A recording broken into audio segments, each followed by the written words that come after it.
오늘 설교 성경 본문 말씀 봉독하겠습니다. 구약 성경 스가랴서 10장 1절부터 5절입니다. 거룩하신 하나님의 말씀입니다. 봄비가 올 때에 여호와 곧 구름을 일게 하시는 여호와께 비를 구하라. 무리에게 소낙비를 내려서 밭의 채소를 각 사람에게 주시리라. 드라빔들은 허탄한 것을 말하며 복술자는 진실하지 않은 것을 보고 거짓 꿈을 말한즉 그 위로가 헛되므로 백성들이 양같이 요리하며 목자가 없으므로 곤고를 당하나니 내가 목자들에게 노를 바라며 내가 순념소들을 벌하리라. 만군의 여호와가 그 무리 곧 유다 족속을 돌보아 그들을 전쟁의 준마와 같게 하리니 모퉁이 돌이 그에게서 말뚝이 그에게서 싸우는 활이 그에게서 권세 잡은 자가 다 일제히 그에게서 나와서 싸울 때에 용사같이 거리의 진흙 중에 원수를 밟을 것이라. 여호와가 그들과 함께한즉 그들이 싸워 말탄 자들을 부끄럽게 하리라. 아멘. 사람의 시간은 무한하지 않습니다. 또 신체와 정신의 에너지도 한계가 있습니다. 사람이 사는 동안 사람에게는 모든 것이 유한합니다. 한계가 있죠. 그래서 행복하려면 사는 동안 구별해야 합니다. 뭐가 가치 있는지, 뭐가 필요한 일인지 구별해야 합니다. 그리고 가치 있고 필요한 일에 시간과 재물과 건강을 선택과 집중으로 지혜롭게 사용해야 합니다. 그러니까 행복하게 살려면 건강한 판단력, 분명한 선택, 그리고 때를 놓치지 않는 행동이 필요합니다. 아주 유명한 말이 있습니다. 영어 단어 B, C, D 요 단어에 요 세 단어를 가지고 만든 말인데요. B는 birth, 그러니까 탄생이죠. C는 choice, 선택. 그리고 D는 death, 죽는다 그런 거죠. 그래서 인생은 B와 D 사이의 C다. 그러니까 인생은 탄생과 죽음 사이의 선택이다. 이런 말이죠. 아주 재미있는 표현이죠. 근데 이 표현은 프랑스의 철학자 장폴 사르트르가 한 말이다. 이렇게 회자되는 문장입니다. 근데 사실은 사르트르가 진짜 이 표현을 했나? 거기에 대해서는 논란이 있습니다.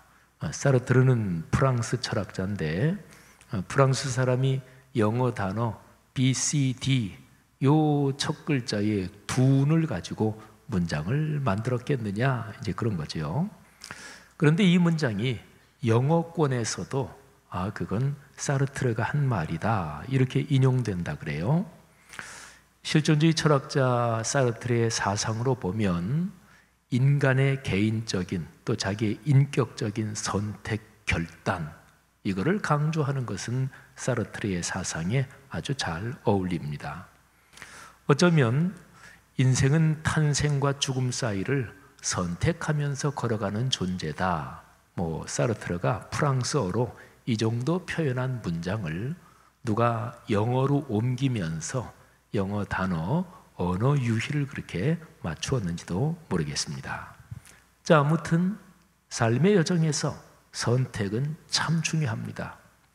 무엇을 고를 것인지, 또 누구를 만날 것인지, 시간을 어디에 쓸 것인지, 또 내가 가진 돈을 어떻게 또 어디에 투자할 것인지. 그야말로 삶은 끊임없는 선택의 과정입니다. 사람이 선택하는 그 대상을 포괄적으로 길이라는 말로 한번 표현해 볼 수가 있을 것입니다.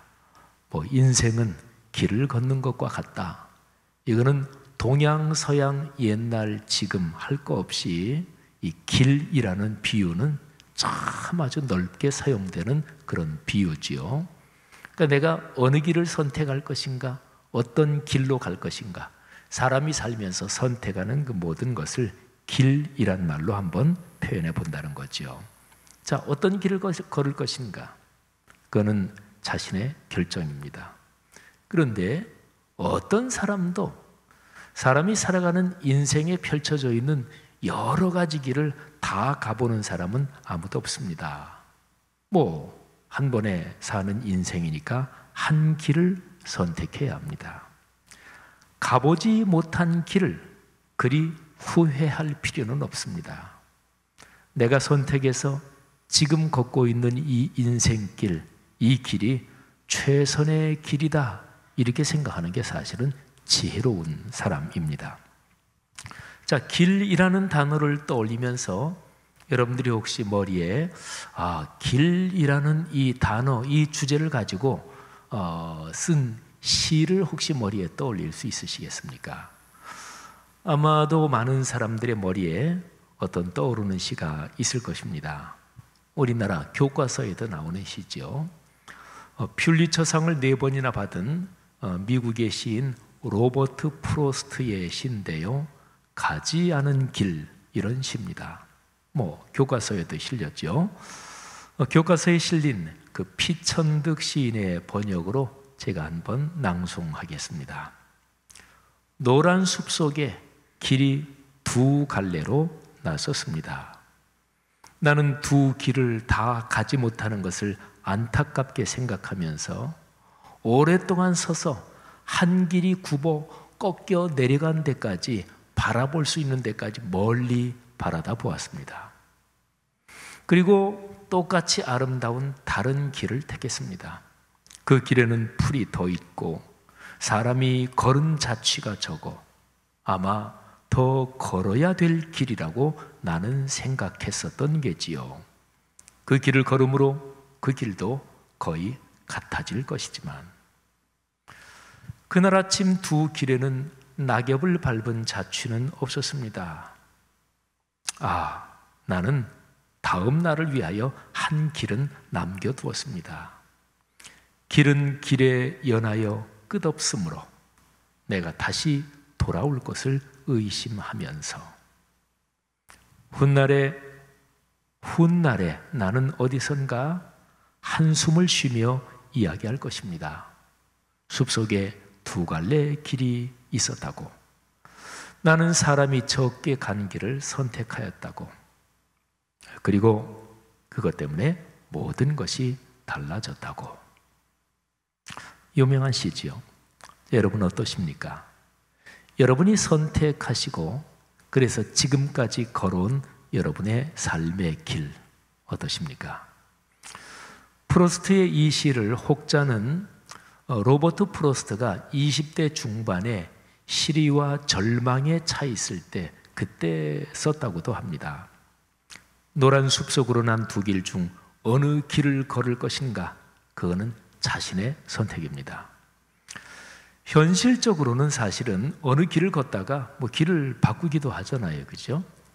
그런데 다만 프로스트의 시에서는 감성을 극대화시키려고 선택의 일회성을 강조하고 있습니다.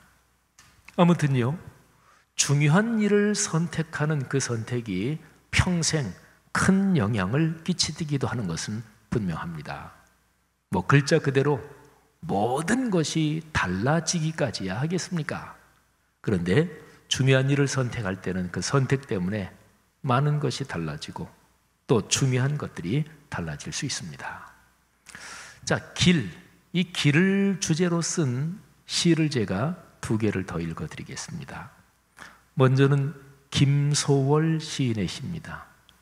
너무 참 유명한 분이죠.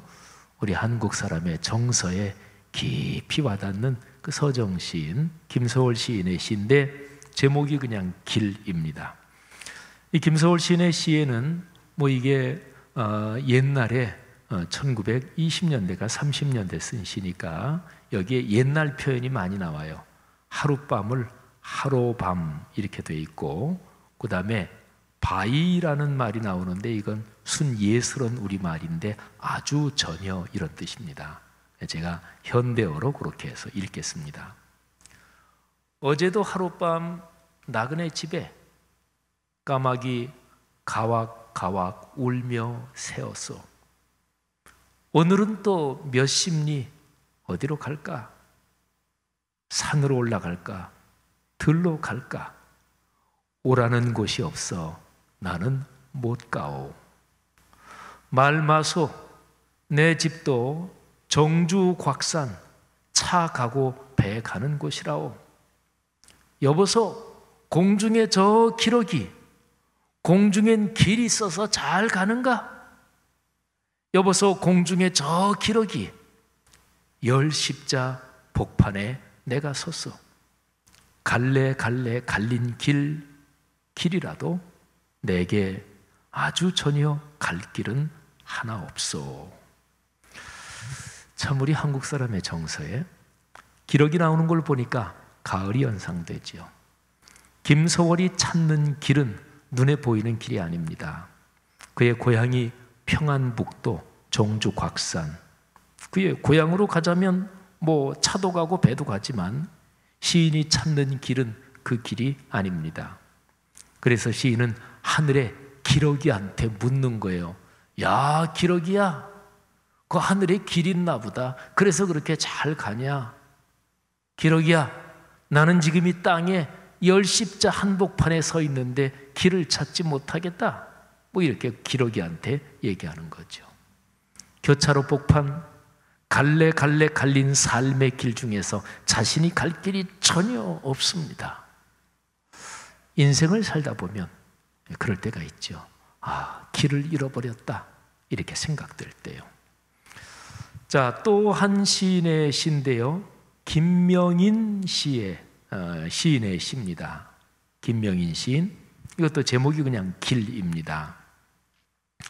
김소월 시인의 시하고 비슷하게 이것도 가을이 생각나는데 한번 들어보시죠.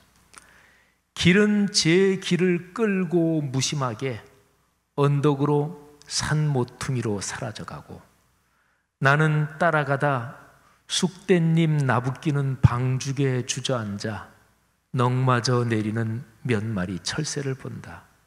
잘 가거라.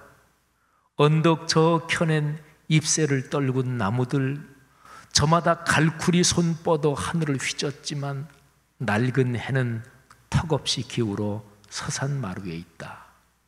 길은 제 길을 지우며 저물어도 어느 길 하나 온전히 그 끝을 알 수 없고, 바라보면 저녁 햇살 한 줄기 금빛으로 반짝일 뿐, 다만 수면 위엔 흔들리는 빈 집일 뿐. 참 가슴이 뭔가 찡해져오죠.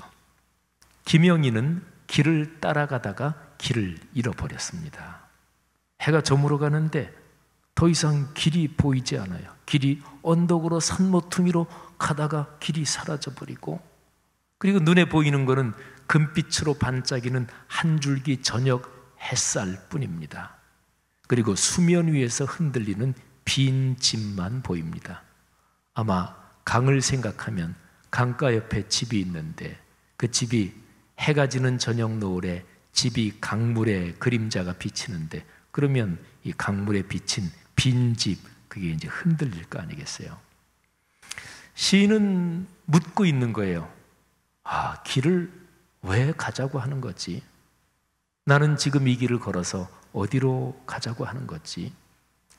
실제로 그런 경우 있지요. 사람이 살면서 사람마다 틀리긴 합니다만은 50대 또는 60대 열심히 가족을 위해서 살고 애들 키우며 살고, 그러다 갑자기 내 인생 뭘 보고 이렇게 따라온 거지? 또는 뭐 70대 연세가 더 많으셔서 내 인생 어떤 길을 걸어왔지? 지금 내가 뭘 하자고 이 길을 걸어온 거지? 삶의 해가 저무는 즈음을 이 시는 그리고 있는데, 그거는 인생길을 거의 다 걸어서 그야말로 인생의 황혼역에 왔다, 이제 그런 상징도 될 수 있습니다. 그런데 그 상황에서 다시금 길이 무언지 묻는 거예요. 너무 늦은 거 아닌가요? 거의 다 걸어왔는데 근데 길을 잃어버리고 왜 길을 걷지? 어디로 걷지? 김소월과 김명인 이 두 시인은 참 길을 찾고 있습니다. 세상에 살면서 진리의 길을 진지하게 찾는 사람들은 현실 세상에 완전한 길이 없다, 이런 거를 느끼게 됩니다. 아주 절절하게 그거를 절감하면서 그럼에도 불구하고 타협하지 않습니다. 시인들의 영혼은 참 곱고 순수하니까 타협할 수가 없는 거예요. 솜털이 스쳐도 생채기가 나는 시인의 예민한 영혼은 웬만한 길로는 만족하지 못합니다. 계속해서 참 길을 찾는 거죠. 자, 한 가지 시만 더 읽어드릴까요? 이 시인도 참 유명한 분이죠. 우리 대한민국 사람이라면 다 아는 시인 한용운, 님의 침묵, 이런 시로 유명하죠. 시인 한용운은 자신이 찾는 길을 임으로 의인화했습니다. 한글 맞춤법으로 하면 임이 맞아요. 근데 한용운 시인, 이분이 옛날에는 맞춤법이 그냥 그런 게 그렇지 않았으니까 님으로 표현했는데, 임을 향한 사랑과 헌신을 자신의 길이라고 고백합니다. 임의 품에 안기는 길이 아니면 죽음의 길이다, 이렇게 믿고 목숨을 걸고 양단간 결단을 감행합니다. 자, 이 시인의 나의 길이라는 제목이 붙은 시를 한번 들어보세요. 시가 아주 참 쉽습니다. 그냥 이 세상에는 길이 많기도 합니다. 산에는 들길이 있습니다. 바다에는 뱃길이 있습니다. 공중에는 달과 별의 길이 있습니다. 강가에서 낚시질하는 사람은 모래 위에 발자취를 내입니다. 들에서 나물 캐는 여자는 방초, 그러니까 풀밭을 밟습니다. 악한 사람은 죄의 길을 쫓아갑니다. 의 있는 사람은 옳은 일을 위하여 칼날을 밟습니다. 서산에 지는 해는 붉은 노를 밟습니다. 봄 아침에 맑은 이슬은 꽃머리에서 미끄럼 탑니다. 그러나 나의 길은 이 세상에 둘밖에 없습니다. 하나는 님의 품에 안기는 길입니다. 그렇지 아니하면 죽음의 품에 안기는 길입니다. 그것은 만일 님의 품에 안기지 못하면 다른 길은 죽음의 길보다 험하고 괴로운 까닭입니다. 아, 나의 길은 누가 내었습니까? 아, 이 세상에는 님이 아니고는 나의 길을 낼 수가 없습니다. 그런데 나의 길을 님이 내었으면 죽음의 길은 왜 내셨을까요? 그리스도인 여러분들이요, 우리 기독교 신앙이 무엇인가요? 기독교 신앙은 우리가 고백하는 신앙 고백의 대상인 그 삼위일체 하나님을 향한 헌신이고 그리고 사랑입니다. 성경 66권 전체 중에서 노래 중에 노래라고 하는 구약의 아가서 있죠. 이 아가서의 고백이 그거예요. 삼위일체 하나님 그 주님만을 내 임으로 삼고 그분만을 사랑하며 산다. 이게 아가서의 핵심 고백이고 사실은 성경 전체의 메시지죠. 여러분, 오늘 설교 본문 스가랴서 10장 1, 2절 말씀을 한번 들어보세요.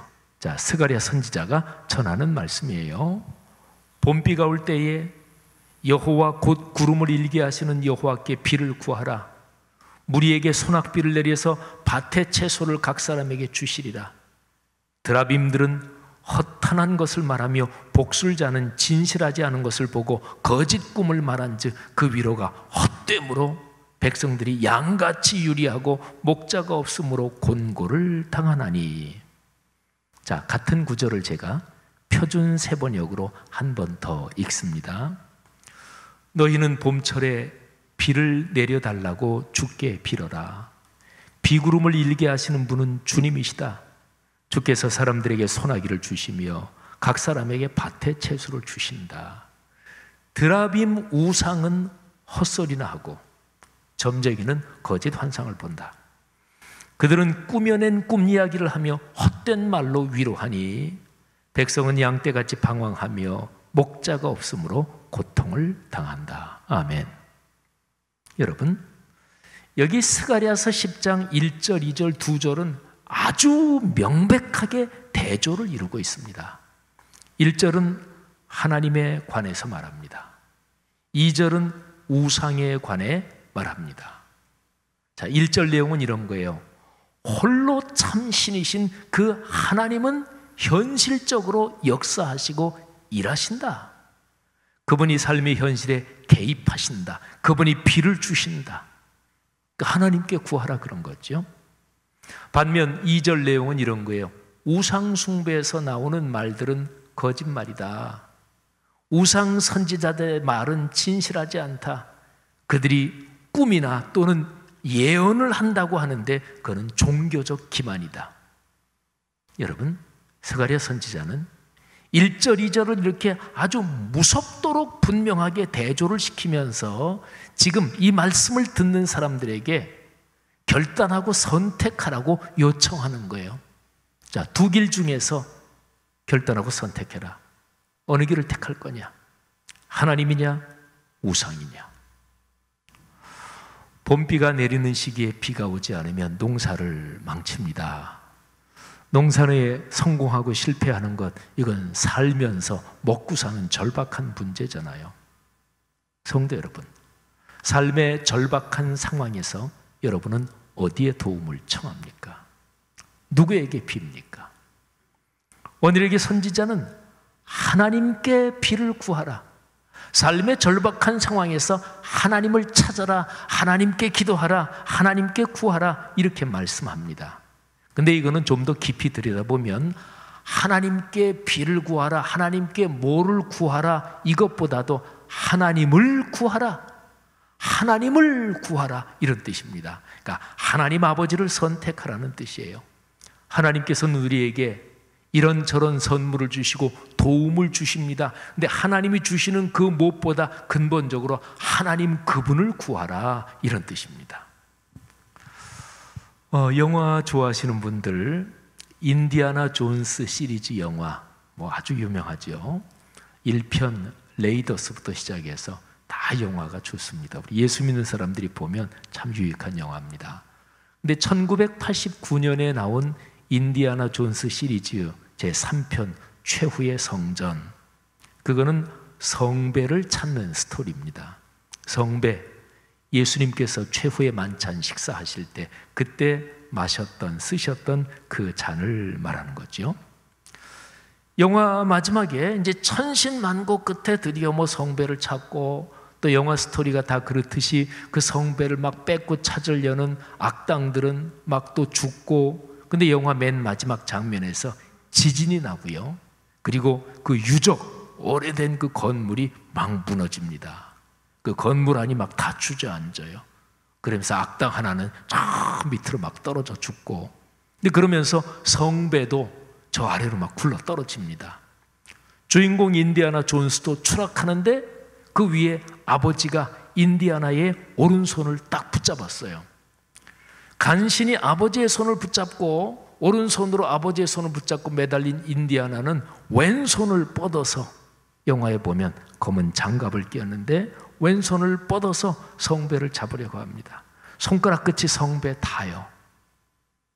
그래서 인디아나가 얘기하는 거야. 잡을 수 있어요. 거의 다 됐어요. 내 아버지가 말립니다. 인디아나, 잊어버리자. 평생 찾던 성배를 조금만 손을 뻗으면 잡을 수 있는데 위에서 아버지가 말하는 거예요.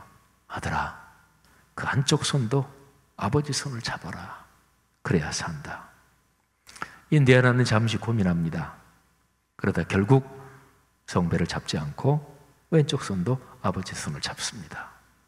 아버지와 아들은 무너지는 건물을 빠져나오죠. 성배는 건물 속에 묻힙니다.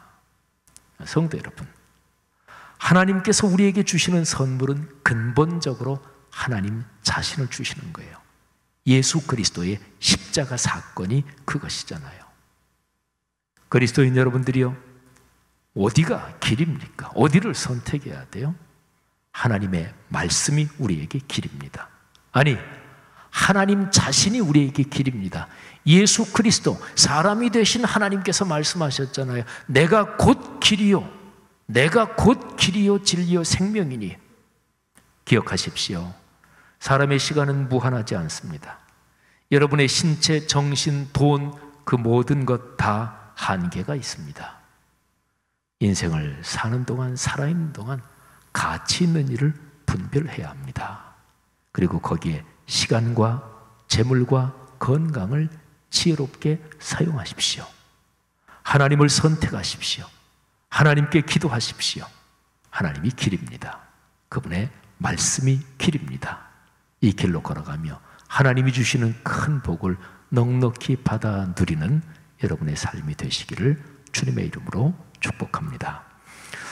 저는 어제 설교를 이렇게 준비하고 또 마무리하면서 이 주제로 어떤 좋은 잘 맞는 찬송이 있나 그러면서 찬송가를 이렇게 저렇게 하다가 되게 설교 후에 찬송 하나를 부르는데 어제 설교를 준비하면서 이 찬송처럼 이 주제에 잘 맞는 찬송이 없다. 이 찬송에서는 주님을 향한 그야말로 간절한 사랑, 주님이 나의 모든 것이다, 이런 게 구구절절히 잘 표현되어 있어요. 내 마음에 주여 소망 되소서. 주 없이 모든 일 헛되어라. 밤에나 낮에나 주님 생각, 잘 때나 깰 때 함께 하소서. 지혜의 주여 말씀으로서 언제나 내 안에 계십소서. 주는 내 아버지, 나는 아들, 나는 딸, 주 안에 내가 늘 함께하네. 세상의 영광 나 안 보여도 언제나 주님은 나의 기업. 주님만 내 마음에 계시오니 영원한 주님 참 귀하셔라. 영원한 주님 내 승리의 주, 하늘의 기쁨을 주옵소서. 어떠한 고난이 닥쳐와도 만유의 주여 소망 되소서. 참 깊은 절절한 고백을 담고 있죠. 우리 찬송 484장입니다. 우리 헌신하는 마음으로 다 같이 일어나서 484장 찬양합니다.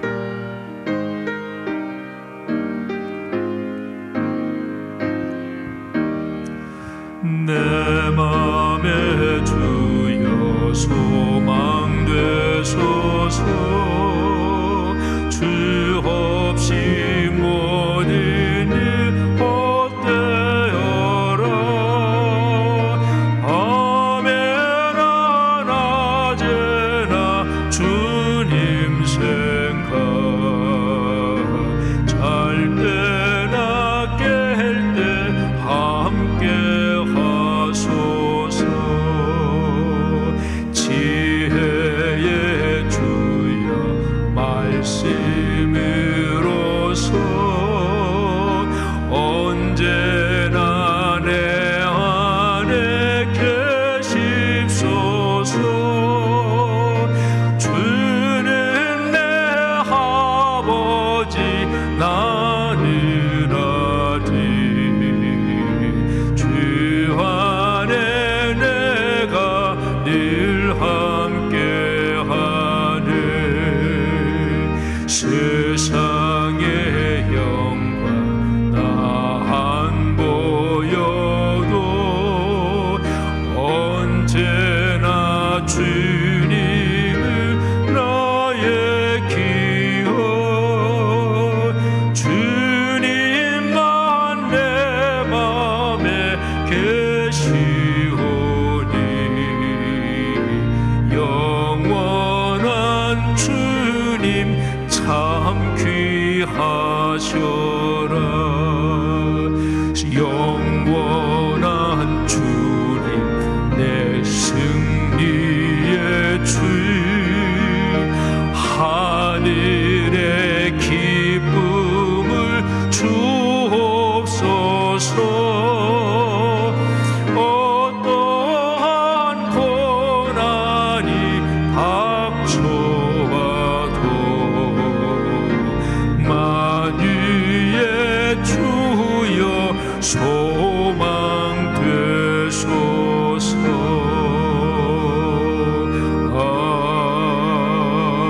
아멘.